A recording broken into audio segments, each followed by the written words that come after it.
Welcome. I'm Jessica Tejan, and this is the Evolving to Exceptional podcast, where we talk about reaching peak performance in our workplaces, homes, and communities so that we can live our best life possible, an exceptional life.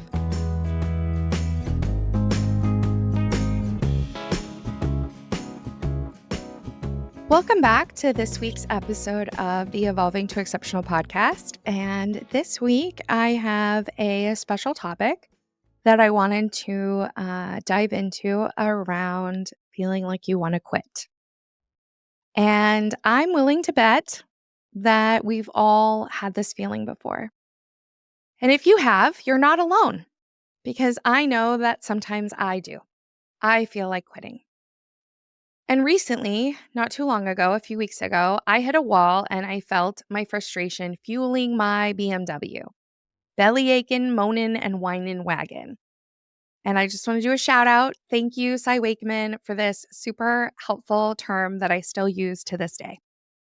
But I started driving my BMW, which just means I was complaining and I was frustrated and I just felt like giving up.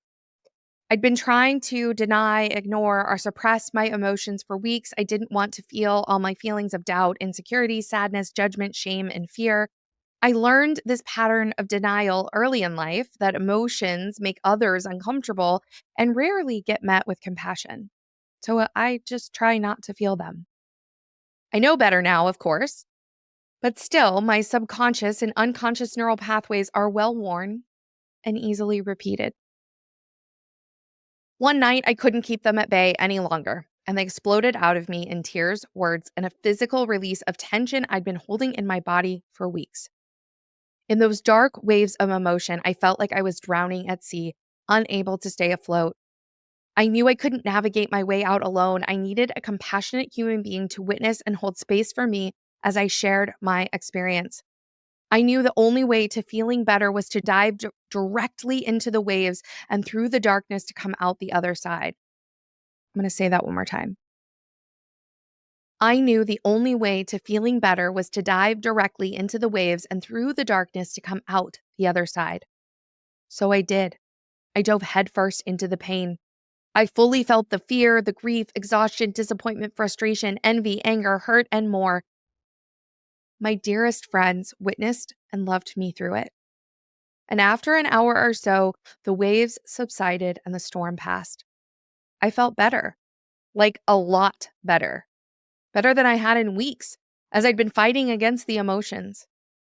Resisting my emotions was taking a ton of mental energy and having a significant toll on my body. As I brushed away my tears, I remembered I had previously committed to going live on TikTok for the first time that night. In spite of my current state, I decided to follow through on my commitment. With a tear-stained face, I went live with one purpose: to help at least one person. I was live for 2.5 hours and supported 4 or 5 people during that time.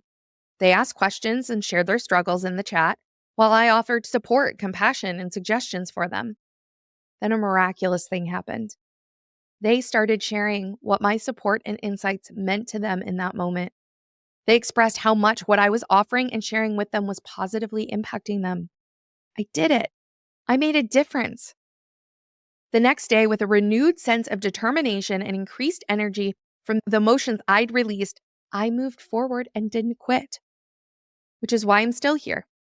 Still writing articles, recording podcasts, putting out videos, speaking at events, and sharing resources.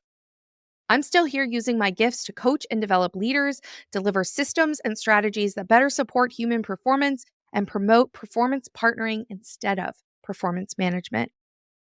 I'm still here to cultivate communities of curious, creative, compassionate, and courageous humans who want to evolve, who are ready to move beyond their past patterns and constraints. I'm still here, looking for opportunities to use my talents and support people who recognize we can be and do better for the people at work. I'm still here, looking for a select group of leaders and organizations, for progressive organizations that recognize the future depends on who is able to utilize the combined intelligence of their humans and AI most successfully. For those who are tired of being stuck in the perpetual cycle of chronic pain, caused by choosing painkillers that are only partially effective rather than comprehensive solutions. For those who are sick of incremental change that feels like trying to win a race by walking heel to toe. For those that realize to access the full capacity and intelligence of human beings, they need to know how the human body actually works. For those that are sick of saying and doing the same things only to see people stuck in the same painful patterns. What is your story of struggle? When have you felt like quitting or been overwhelmed by your emotions? Your story is undoubtedly different than mine, but I'm willing to bet you've been there before. You've experienced that moment of despair, feeling lost and alone and being battered as the waves crash over your head. Those of us that truly care about what we do every day, who feel passionate about our purpose, who want to make a difference in what we do and how we live, whether at work or at home, we take what we think, feel, and do seriously. As a result, sometimes we find ourselves out at sea, lost in the waves of darkness.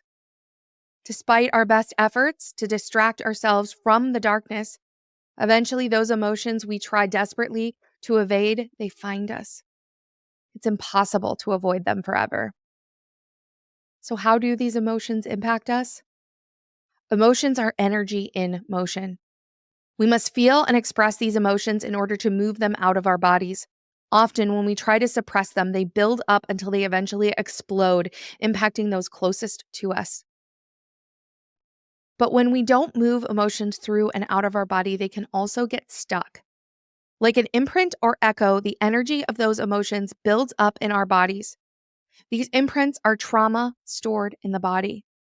As Peter Levine says, trauma is not what happens to us, but what we hold inside in the absence of an empathetic witness.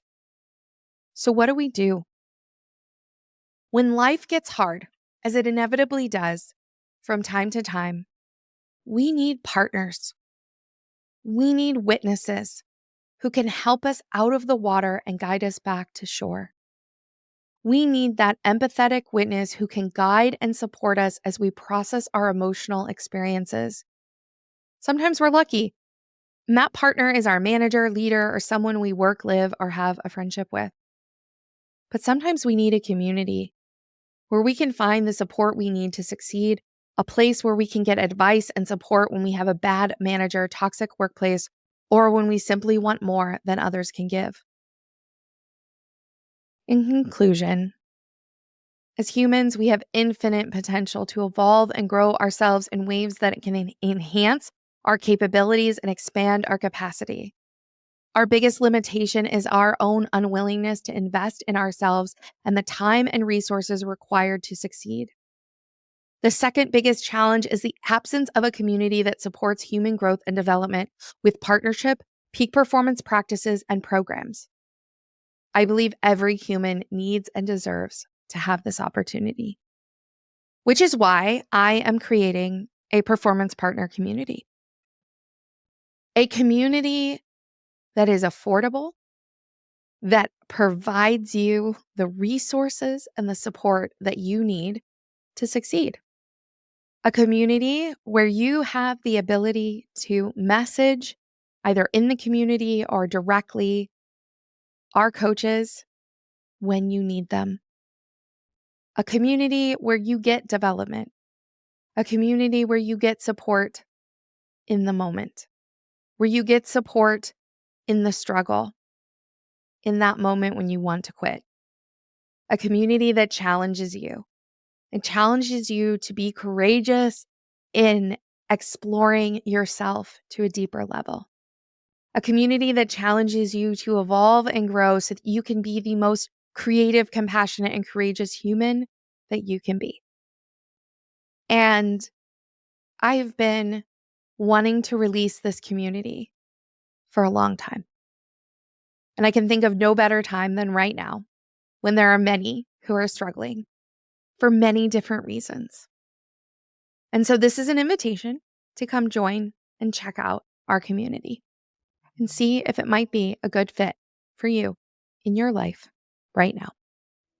As always, I just want to remind you to keep evolving, keep growing, keep rewiring those neural pathways so that you can live your best life, an exceptional life.